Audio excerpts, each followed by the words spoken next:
হরে কৃষ্ণ। কৃষ্ণ কথামৃত অপর্ণা চ্যানেলে সকল বন্ধুদেরকে জানাই স্বাগত।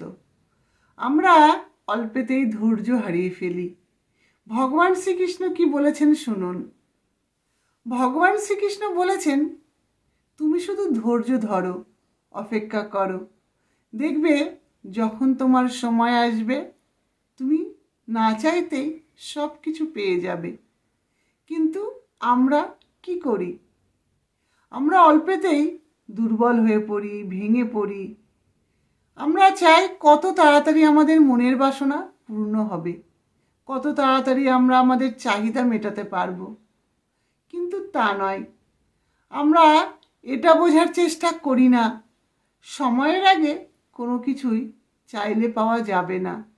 কারণ আমরা বাস্তবে কি দেখি, হয়তো আমরা চাই যে কাজটা করছি সেটা খুব তাড়াতাড়ি হয়ে যাক, কিন্তু তা কি কখনো হয়?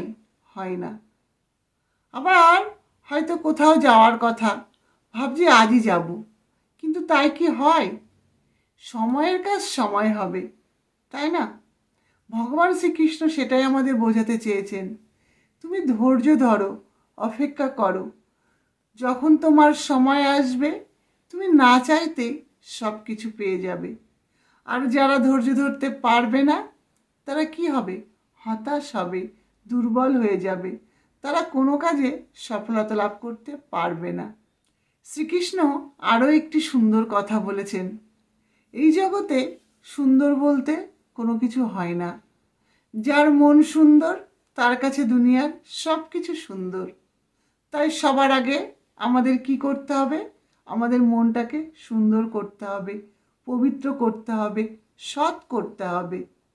আর আমাদের এই সুন্দর মন নিয়ে আমরা এই জগতে যা কিছুই করি না কেন সব কিছুই সুন্দর হবে। কারণ ভগবান শ্রীকৃষ্ণ হলেন আমাদের জগৎ পিতা। পিতা যখন এই কথা বলেছেন, আমরা যদি মেনে চলি অবশ্যই আমাদের মঙ্গল হবে। হরে কৃষ্ণ।